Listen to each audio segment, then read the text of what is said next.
7 और 8 सितंबर की रात चंद्र ग्रहण की काली छाया धरती पर पड़ी। तब ज्योतिषाचार्यों ने भविष्यवाणी की थी, कहीं युद्ध होगा, कहीं बाढ़ आएगी, कहीं सत्ता की उलटपलट होगी। महज 4 दिन के अंदर दुनिया भर में बहुत कुछ ऐसा हो चुका है जिससे लगता है कि ज्योतिषाचार्यों की भविष्यवाणी सच होने लगी है। नेपाल से लेकर फ्रांस तक, एशिया से लेकर यूरोप तक कोहराम मचा हुआ है। सवाल है, इस भूचाल के पीछे क्या सच में ग्रहों के बदला हुआ गणित है? एक सवाल यह भी कि क्या 21 सितंबर को लगने वाला सूर्य ग्रहण और उसके बाद भी दुनिया में कुछ होना बाकी है? इस खास शो में आज बात इसी मुद्दे पर, और इस मुद्दे पर बात करने के लिए हमारे साथ 4 खास मेहमान, देश के जाने माने ज्योतिषाचार्य हमारे साथ गिरीश पारीख जी हैं, हमारे साथ डॉक्टर नीति जुड़ रही हैं, हमारे साथ पंडित राजकुमार शास्त्री जी हैं ज्योतिषाचार्य, और हमारे साथ डॉक्टर अरविंद त्रिपाठी हैं। आप चारों का बहुत बहुत स्वागत है। इस सूर्य ग्रहण का क्या कुछ असर हो सकता है, और क्या वाकई ग्रहों की चाल सामान्य है या कुछ असामान्य स्थिति नजर आ रही है, ये आपसे समझेंगे। डॉक्टर नीति, सबसे पहले नेपाल की बात मैं करता हूँ। नेपाल में जो कुछ हुआ उसकी कल्पना शायद ही किसी ने की होगी कि इतने कम वक्त में इतने व्यापक तरीके से हिंसा होगी, तख्ता पलट हो जाएगा, नेताओं को देश छोड़कर भागना पड़ेगा और स्थितियां बदल जाएंगी। क्या इसका कोई कनेक्शन ग्रह की चाल से है, चंद्र ग्रहण या सूर्य ग्रहण से है? निश्चित रूप से देखिए अनुराग जी, चंद्रमा और सूर्य 2 ल्यूमिनस बॉडी है हमारे सोलर सिस्टम में, और डायरेक्टली प्रभाव इन ग्रहों का प्रत्यक्ष रूप से देखने को मिलता है। आपके चैनल पे हमने अलग अलग शोज़ में इस चीज़ की भविष्यवाणी करी थी कि जो हमारे बॉर्डर्स हैं, हमारे जो बॉर्डर के जो जितने भी क्षेत्र हैं, देश हैं, वहाँ पे कुछ ना कुछ विद्रोह का आभास या हमारे बॉर्डर्स को लेके इनसिक्योरिटी, डिफेंस को लेके एक चैलेंजिंग स्टेट आनी ही आनी है।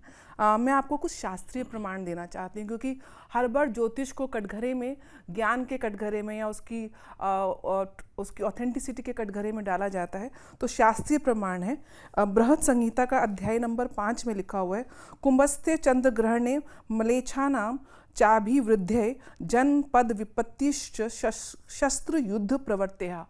इसका अर्थ है, यदि चंद्रमा का ग्रहण कुंभ राशि में हो तो मलेच्छ यानी कि विदेश या विद्रोही या विदेश में विद्रोह का आभास, ऐसी शक्तियां बढ़ जाती हैं, देश में विपत्ति आती है और युद्ध या संघर्ष की प्रवृत्ति तीव्र हो जाती है। ये सारी चीज़ें हमने ऑलरेडी आपके शोज़ में इसकी भविष्यवाणी करी थी। कारण क्या है कि जब बहुत महत्वपूर्ण ग्रह चंद्रमा, जो कि भारत की पृथ्वी की सैटेलाइट है, इसके ऊपर जब ये छाया लगती है, एक प्रकार से नकारात्मक प्रभाव पड़ता है, तो उसका पृथ्वी के ऊपर भी नकारात्मक प्रभाव पड़ता है। दूसरी एक चीज़, और मैं अभी और भविष्यवाणियां कर रही हूँ इसी चैनल के मैं आपसे पूछूंगा आगे क्या भविष्यवाणी, उस पर हम बात करेंगे। लेकिन पारीख साहब, बहुत से लोग होंगे जो विज्ञान को मानते होंगे, वो कहेंगे कि देखिए साहब, सूर्य ग्रहण और चंद्र ग्रहण तो बहुत ही सामान्य घटना है, भौगोलिक घटनाएं होती है। इससे पहले तो नेपाल में हिंसा नहीं हुई थी जब पहले कभी चंद्र ग्रहण लगा होगा या सूर्य ग्रहण लगा होगा।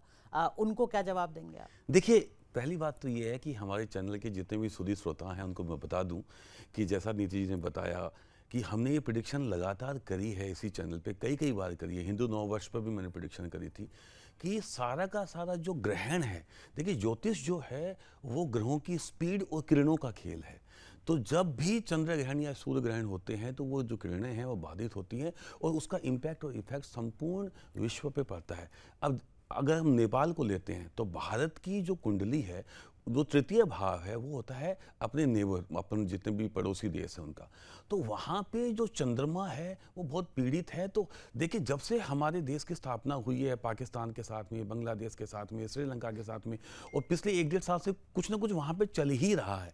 तो जो चंद्रमा की पोजीशन है कुंभ राशि के अंदर, नेपाल की कुंडली के अंदर, जो कि अभी जिसका 28 मई 2008 को जब नेपाल के अंदर गणराज्य घोषित हुआ था, उस समय पे मकर लगन उनका आता है और कुंभ राशि आती है, और कुंभ राशि में चंद्र ग्रहण था। तो निश्चित रूप से उनके ऊपर इसका इम्पैक्ट और इफेक्ट तुरंत पड़ा, क्योंकि जब ग्रहण जिस राशि में होता है उस पे उसका इफेक्ट ज़्यादा आता है। ठीक है, एक बात तो ये हुई। दूसरा ये है कि इसकी जो राशि है वो आप देखिए 7.5 से ग्रसित है, कुंभ राशि में 7.5 भी चल रही है। साथ ही साथ में राहु लगन में बैठा हुआ है, मंगल नीच का सप्तम भाव में है, ये बिल्कुल अंगारक योग बना रहा है। इसीलिए वहां पे आपने देखा होगा आगजनी की घटना हुई और वहां की संसद को जला दिया गया।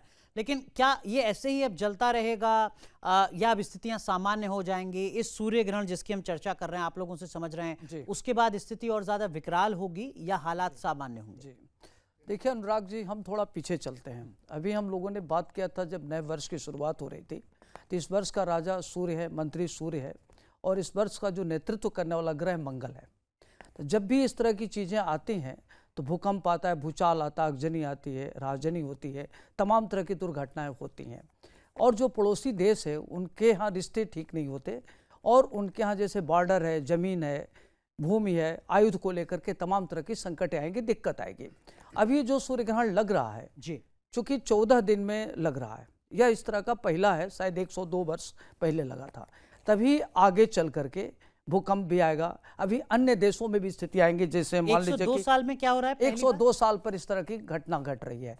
14 जैसे एक हफ्ता में जैसे दो बार? जी, आपका 14 दिन के अंदर 2 ग्रहण लग रहा है। सूर्य ग्रहण और चंद्र हाँ, ग्रहण।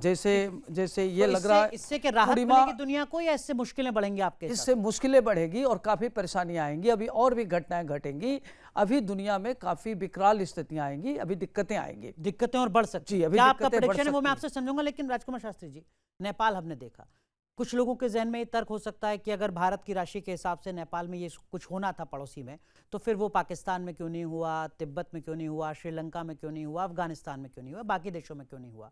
और अब जो ये सूर्य ग्रहण है, क्या इसका इम्पैक्ट आपको बाकी जो दुनिया के यूरोपीय देश हैं वहाँ भी नजर आता है, जहाँ पर ये दिखेगा, प्रभाव क्या वहाँ पर ज़्यादा होगा? जैसे हम यूरोप में देख रहे हैं, इस वक्त फ्रांस जल रहा है, वहाँ पर हिंसा काफ़ी ज़्यादा दिख रही है।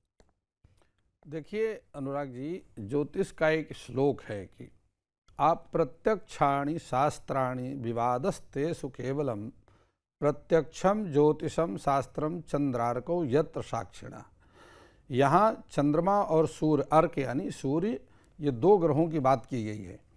और पृथ्वी में रहने वाले जो जीव हैं, प्राणी हैं, पृथ्वी में 2 ही ग्रहों पर ग्रहण लगता है, या तो चंद्र ग्रहण लगता है या सूर्य ग्रहण लगता है।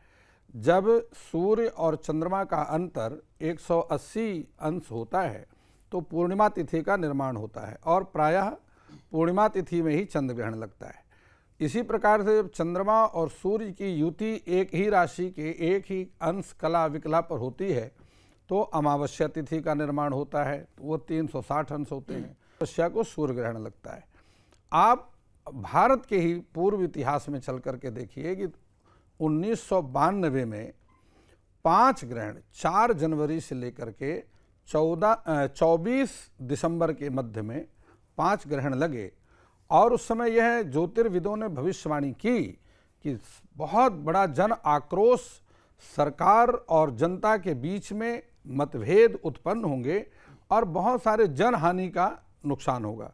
और उस समय आरक्षण की जो स्थिति बनी और विश्वनाथ प्रताप सिंह प्रधानमंत्री बने, तो वो सारी स्थितियां आपके सामने। उसी प्रकार से आज के ग्रहण की बात करें, यथा शिखा मयूराणाम नागानाम मणियो यथा तद वेदांग शास्त्राणाम ज्योतिषम मूर्धिन संस्थिता। एक बहुत बड़ा विज्ञान है गणित का, जो कि खगोल सूर्यादि ग्रहाणाम बोधकम शास्त्रम ज्योतिषम, जो कि सूर्य और चंद्रमा के ग्रह गणित का करके और उसका फलादेश करता है, पृथ्वी में रहने वाले प्रत्येक प्राणियों को प्रभावित करता है।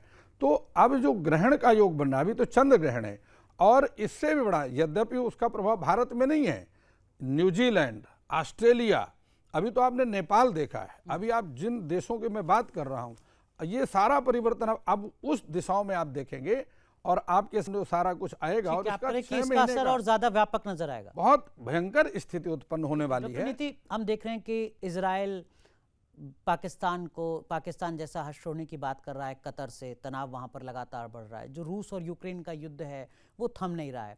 अमेरिका में डोनाल्ड ट्रंप का जो विरोध है, उनके सहयोगियों को चुन चुन कर निशाना बनाया जा रहा है, इस तरीके की तस्वीरें सामने आ रही हैं। जो बात डॉक्टर शास्त्री जी कह रहे हैं यहाँ पर कि दुनिया में व्यापक असर दिखेगा, नेपाल नहीं बाकी देशों में भी दिखेगा, क्या उसको रिलेट किया जा सकता है इस चंद्र ग्रहण से और अब पड़ने वाले सूर्य ग्रहण से? देखिए अनुराग जी, ये ना टोटल लूनर एक्लिप्स था, यानी कि पूर्ण चंद्र ग्रहण, यानी कि एक्सट्रीम पोजीशन ग्रहण के जो नकारात्मक प्रभाव की पड़ सकती है। एक चीज़ और मैं बताना चाहूँगी, चंद्रमा और सूर्य ग्रहण हमेशा 15 दिन के अंतराल में रखते हैं, क्योंकि एक नदर्न हेमिस्फीयर सदर्न हेमिस्फीयर में जब ये एक्सिस 180 डिग्री पर आती है तो ये एक स्वाभाविक एस्ट्रोनॉमिकल इवेंट है।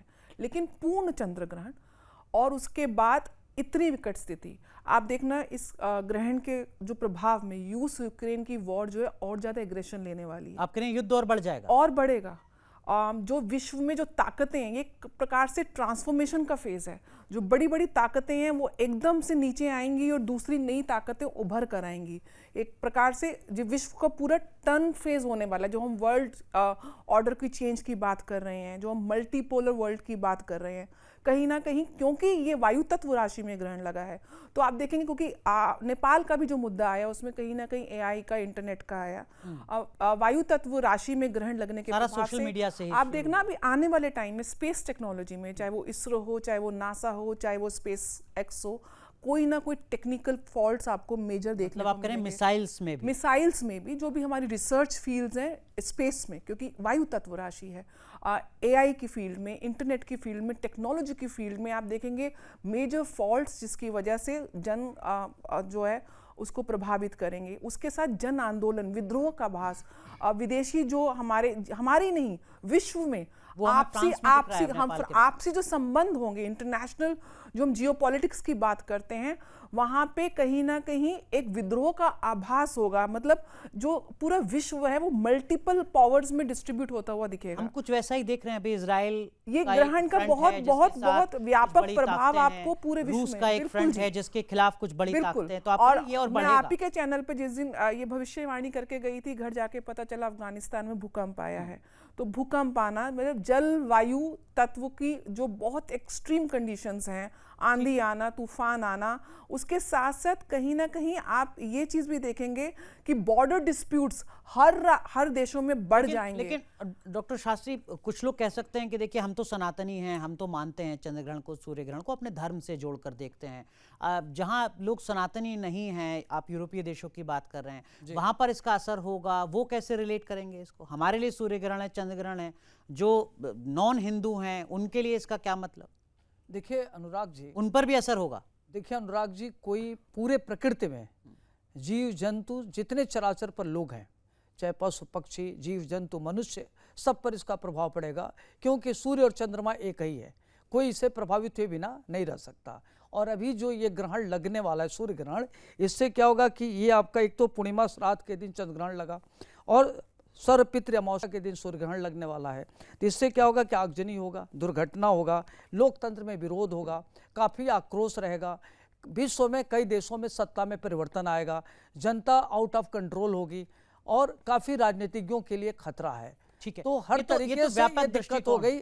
और जो लोग मानते हैं या नहीं मानते हैं, असर सबके ऊपर पड़ेगा, यह मानने ना मानने का कोई प्रश्न नहीं उठता। ठीक है, तो असर पड़ेगा, प्रभाव पड़ेगा। और ये तो व्यापक दृष्टिकोण की बात हुई कि देश में अशांति हो सकती है, पूरी दुनिया में इस तरीके की, और उथल पुथल 0 से 45 दिन के अंदर अभी उथल पुथल आएगा, भूकंप आएगा, जल प्लवन होगा और काफी बड़ी बड़ी दुर्घटनाएं अगले 1.5 महीने, अगले 0 से 45 दिन में ठीक है, काफी बड़ी दुर्घटनाएं होंगी। मतलब व्यक्तिगत तौर पर आप पर और मुझ पर क्या असर पड़ सकता है? मैं आपको ये बताना चाह रहा था, देखिए हमारे ज्योतिष के 2 आधार बिंदु है जिन पे ज्योतिष चलती है।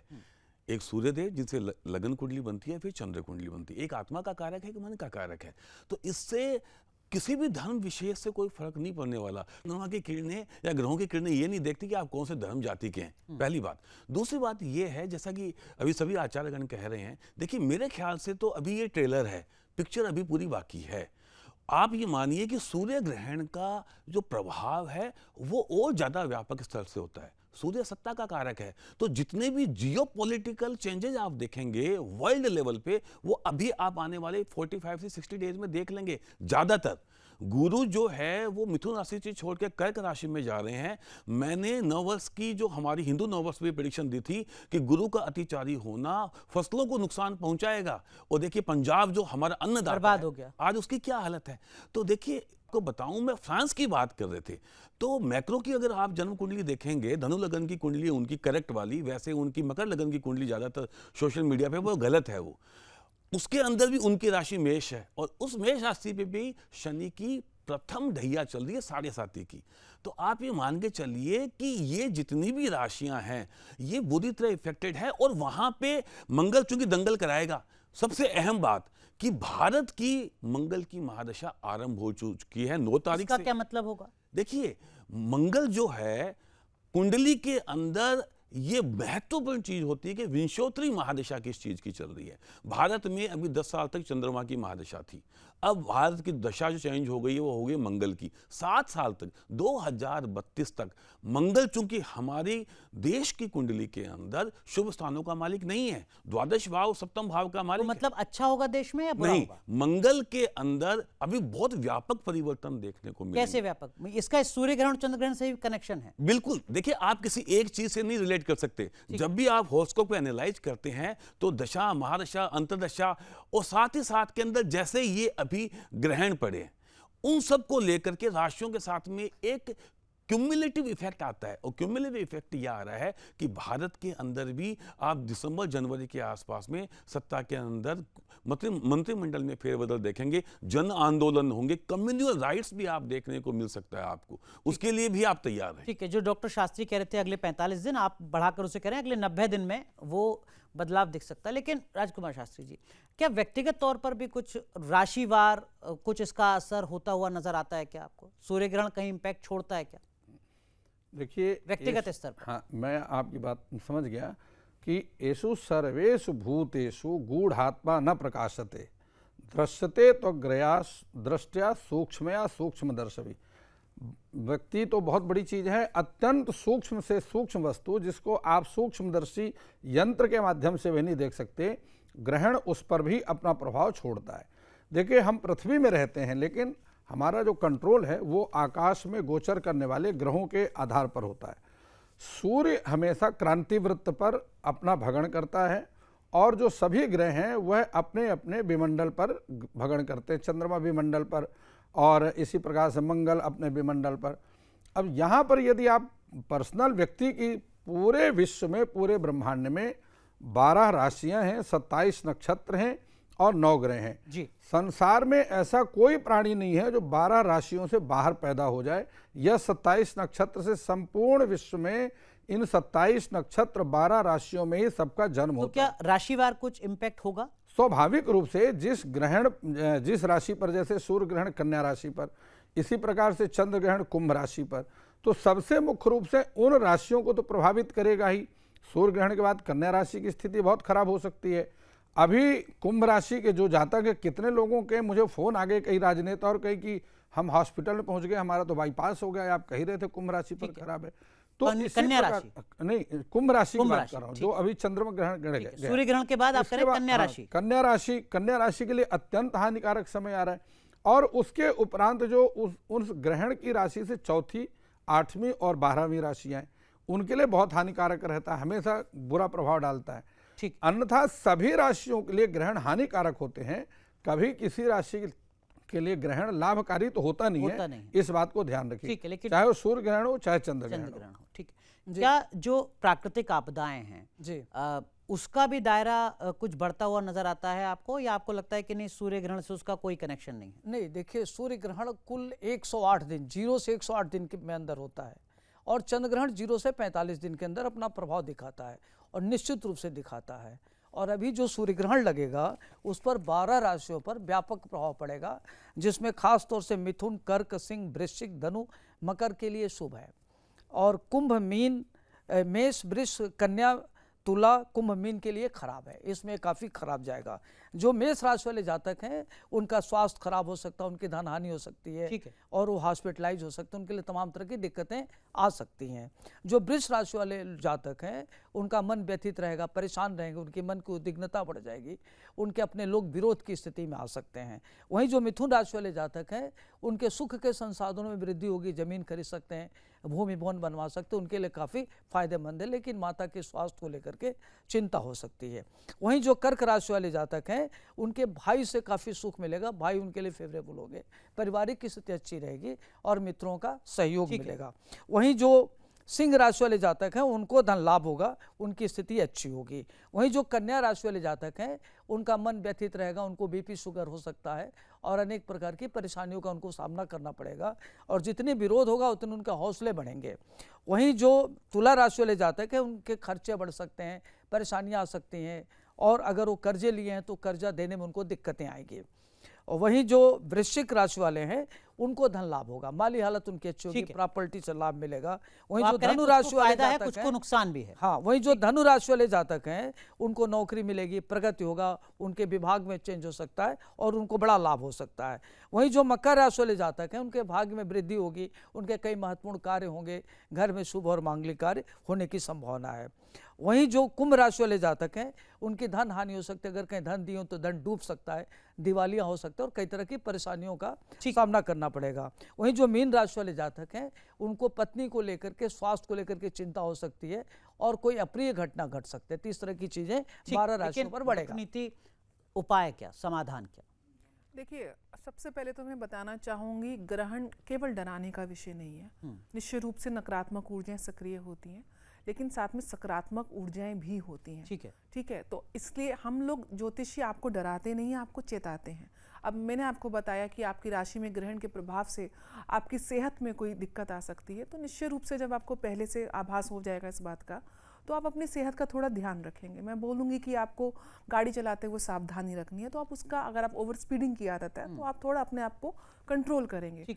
दूसरी चीज़, सूर्य ग्रहण, क्योंकि आत्मा का कारक है, सूर्य पिता का कारक है, कहीं ना कहीं पूरे सौरमंडल में ऊर्जा का एकमात्र स्तोत्र सूर्य है। तो आपको इस ग्रहण के समय भगवान सूर्य की उपासना, भगवान राम जब लंका में चढ़ाई करने जा रहे थे तो आदित्य हृदय स्तोत्र का उन्होंने पाठ किया, जिसकी वजह से विजय का उनको आशीर्वाद मिला। आदित्य हृदय स्तोत्र का आप पाठ करें, सूर्य को अर्घ दें, सूर्य के बीज मंत्रों का जाप करें और इसके साथ साथ राहु केतु के बीज मंत्रों का भी जाप अनिवार्य है। इसलिए है क्योंकि इन दोनों छाया ग्रहों की वजह से ग्रहण की विकराल स्थिति बनती है। वक्त थोड़ा कम है, माफ कीजिए। पारिक साहब, आपके हिसाब से क्या उपाय?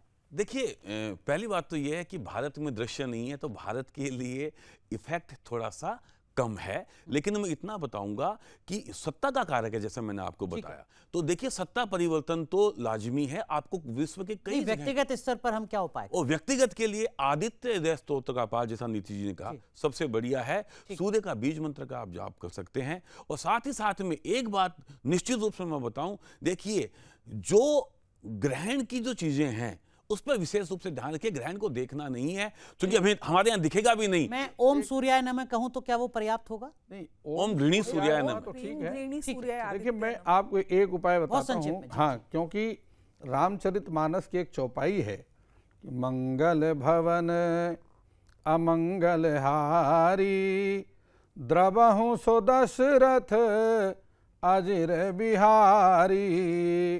इस चौपाई का जाप करने से सभी प्रकार के अमंगल नष्ट होते हैं और प्राणी का मंगल होता है। ये अधिकांश लोगों को याद भी है, तो इसमें कोई दिक्कत नहीं। बहुत बहुत शुक्रिया आप चारों का जुड़ने के लिए। और सूर्य ग्रहण का क्या कुछ मतलब हो सकता है व्यक्तिगत स्तर पर और पूरी दुनिया के लिहाज से? पूरी दुनिया के लिहाज से ज़्यादा खतरा नजर आ रहा है देश के जाने माने ज्योतिषाचार्यों को आने वाले वक्त में। धन्यवाद इस खास पेशकश को देखने के लिए।